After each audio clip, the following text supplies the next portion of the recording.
and subscribe.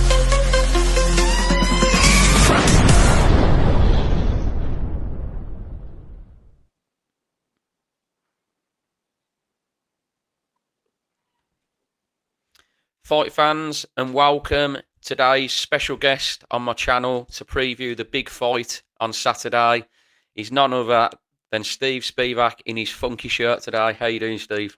I'm well, thank you. Thanks for having me back on again, Darren. Really appreciate it.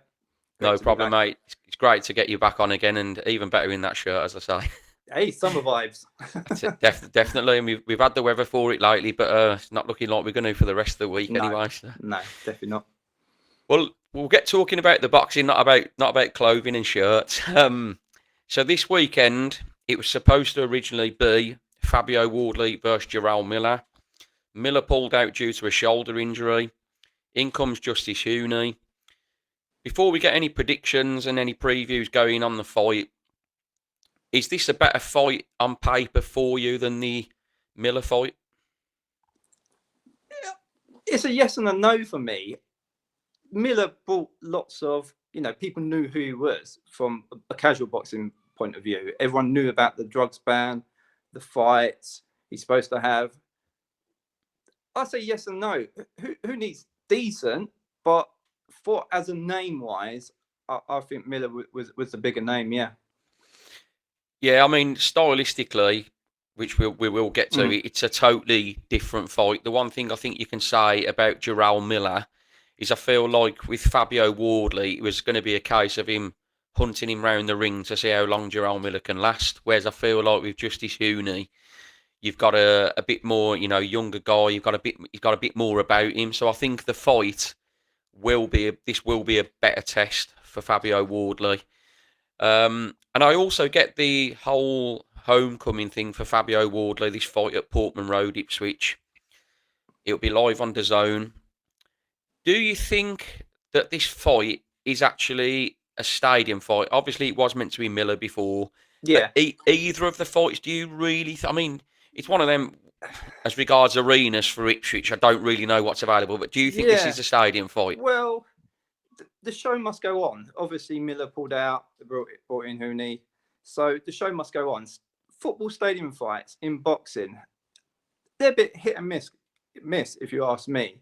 Because unless you got real close seats to the ring, normally the view is normally crap, to be honest with you. If you're in the stands, you've got to be pretty much parallel to the centre of the ring if they're going to place the ring in the centre. So, but I understand why Wardley's done it. It should be a nice homecoming fight for him. It should be a win for him. And obviously, he's got a good fan base following, so fair play to him. But as for of a supporter of football stadium fights, probably not really. Well, Frank Warren, I think he unveiled it a few days ago that they'd sold nearly 20,000 tickets for this fight, which is very, very good for the fight of what it is. But they are, they're hyping it up. He has got a good following, Fabio Wardley. On the same night, there is also another stadium show in Barnsley, Callum Simpson. They've also decided to go to a stadium. So you've got two stadium shows on the same night, one DAZN, one Sky Sports. Which one will you be watching? I'll definitely be watching Fabio Wardley. It's a shame, though. I do feel for Callum Simpson because he's a great guy.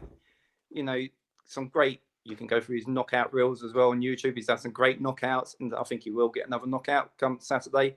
But why do they do this? Why do they clash? We had no fights on this Saturday. Why couldn't they separate the dates there and offer us fans 2 Saturdays worth rather than putting them against each other, really? And coincidence, they're both, like I said, football stadium fights as well. So a bit of a coincidence.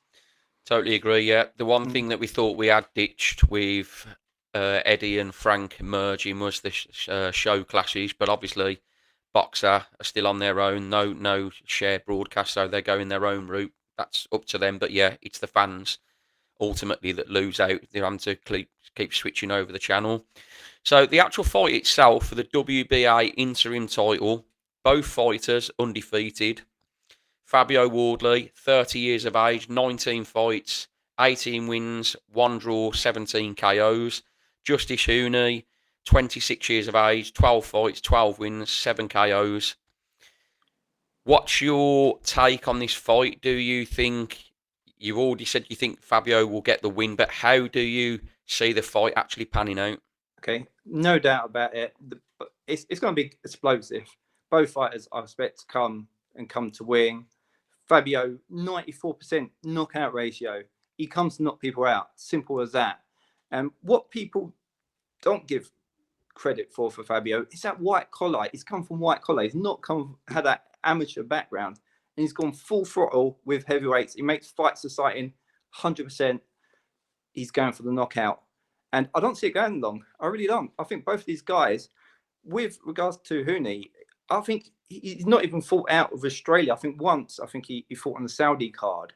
But all these fights have been in Australia. So come fight time and that atmosphere with the home supporters there, I think it's going to be amazing come fight time. But I guarantee this is not 3-4 rounds. I think we'd be lucky to see 5. Guaranteeing it as well. That's what the fans will be judging you on, Steve, with that one. Well, I do agree with your points there about Huni's. He's not really used to this type of environment.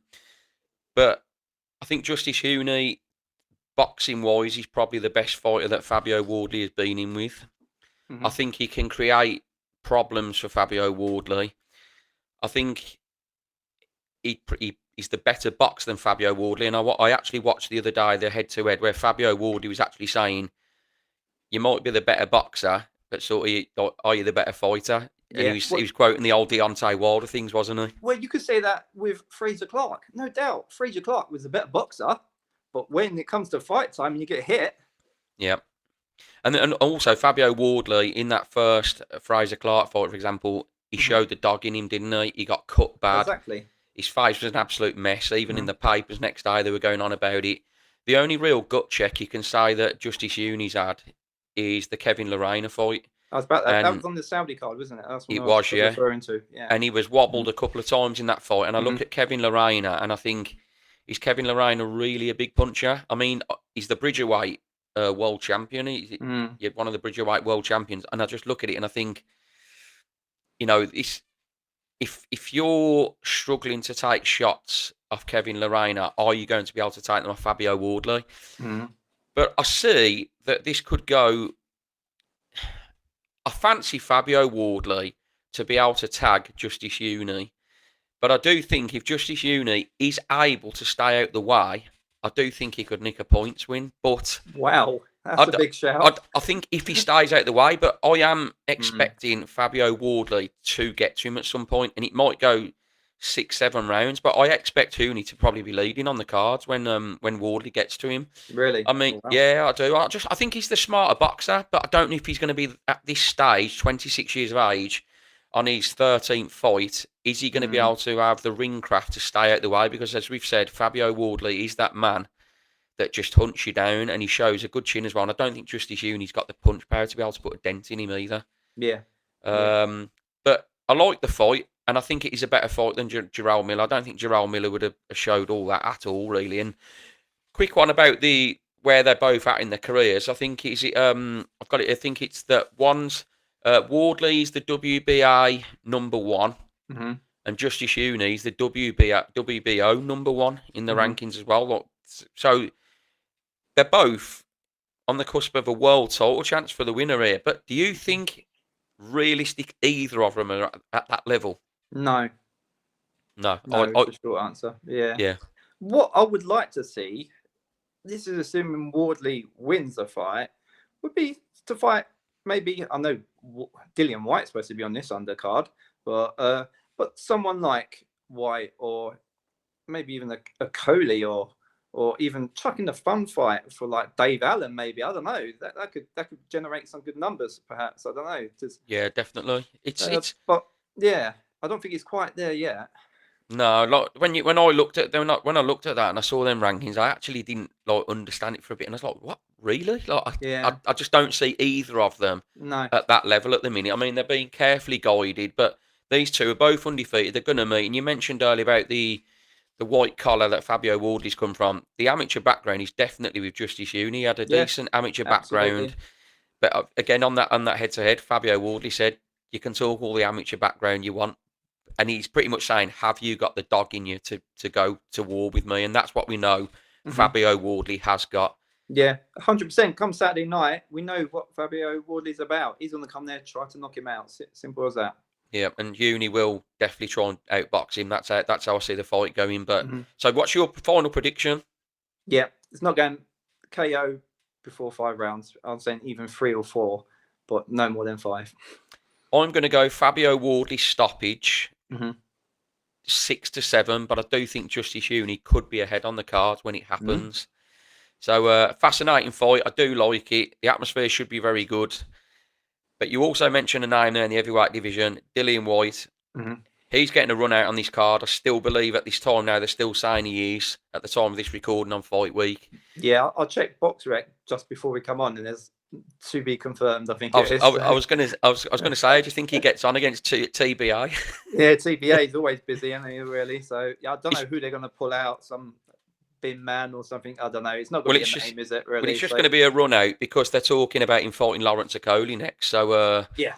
Let's see like who he fights. It would be some walkover, and he'll be fighting next. And another guy on this card, I'm not going to sit here and pretend the undercard is absolutely riveting stuff because me and you spoke off camera. It isn't. No. But one man I looked on this undercard, I was shocked to see. He's old, 39, old, but I'm older than him. Mike Perez, the Cuban-Irish man who shared the ring with Maurice Bridis, Carlos Takam, Alexander Povetkin, who he was brutally knocked out by. He's fighting Stephen Ward. I know. It's a bit of a weird one. I'm expecting Mike Perez to have too much here, but where's Mike Perez landed on this card from? I have no idea. When I saw it, I had to double check, to be honest with you, Darren. I couldn't believe it, but I wouldn't say it's a fun fight, but I expect obviously Perez, to do Ward over. I think Ward's biggest win was Tommy McCarthy. Tommy McCarthy. So. But yeah, Perez would be a different level, I assume anyway. So well, Tommy McCarthy now he's actually, his career the last few fights has severely gone downhill as well, isn't it? Yeah, so, you can't take that. One of the other fights, which is a probably more fun fight, is the Heiser fight as well. Yeah, the 40-year-old Heiser who started in 2022 as a pro, undefeated. He's fighting Patrick Corte. I actually don't see this going very long at all. No. I think Heiser will take him out in 3 rounds. Yeah. But this could also lead to Moses Atauma versus Nelson Heiser, who's a big ticket seller from Albania. Yeah. He does sell a lot of tickets. Yeah, 100% that will generate. It's a fun fight, isn't it, really? I looked it up and the age, combined age of them is 81 for this fight. And I was like, always like looking into daft little facts like that, but it did make me laugh. Would you say if Nelson Heiser comes through this, could be the right fight for Moses Atauma next? Yeah, 100%. And hopefully he does it quickly, so it's a quick turnaround. Yeah. Well, it'd be July 19th as well. They're actually looking at that. Is that what they're proposing? Yeah, that'd be great. So if we can get over in 1 or 2 rounds, get Moses out again, brilliant. Because I think at the moment he's a hot prospect and he wants to keep them fights going. And that would be on the card that we're both going to, which would be Usyk Dubois too. That they're looking to do that, but let's see. Well, we say they're looking to do it. The strong rumours are, so let's see with that one. Yeah, and what a great occasion, Wembley Stadium to be out on that as well. Absolutely, yeah. Last fight I want to look at. I just want to mention as well, Sam Gilly versus Louis Green 2 was meant to be on this card. That fight is off. I can't remember some contractual issue, so that fight is not going to be on. That was going to be one of the best fights on the undercard as well. Last one, I just want to pick up quickly. Pierce O'Leary defends his international super lightweight title, also for the vacant European against Liam Dillon. I really, really like what we're seeing from Pierce O'Leary. Me too, yeah. I was going to say, what's your opinion on him, Steve? Yeah, really good. I think he's 25. He's showing a lot of good signs. It's a good test for him at this stage. I think he'd be too much for Liam Dillon. I think when you look at Liam Dillon's record, he's lost against Belletti and Gardner, and he tends to lose against the better fighters when he steps up a level. So I can see a win for Pierce. I think it's scheduled for 12. I think when I last checked, and I thought that was a bit strange because I don't think O'Leary's been 12 before. So it's an interesting one. Well, I agree with you. I really, really like Pierce O'Leary. He's doing everything right. I think Liam Dillon's durable enough, but it could be a unanimous decision or something like that. Bit of a. It's all right. I mean, how would you, if you was going to mark the card out of 10, how would you mark it? Oh, Darren, you're tough on me there. We spoke off camera, and I used the word, it's pretty rubbish, to be honest with you. I could have been worse. I could have, sworn a bit. But yeah, out of 10, 4. You're definitely not selling the show, and you're not selling more channel here, Steve. No, I agree. It's the homecoming for Fabio. It's just a bit of a, we get it, but it's a bit of a strange card. I was expecting better, but I suppose they've blown all the budget on the main event, haven't they? Yeah. It's a homecoming for Wardley. Great.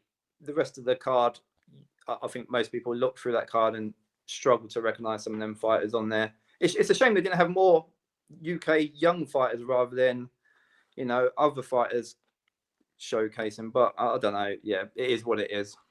Do you think, last question, do you think the casuals will be interested in this, or do you think it's boxing hardcore again? I think we're going to get some casuals tuning in for the main event, perhaps. Yeah. But I wouldn't wish it upon them to watch the whole undercard.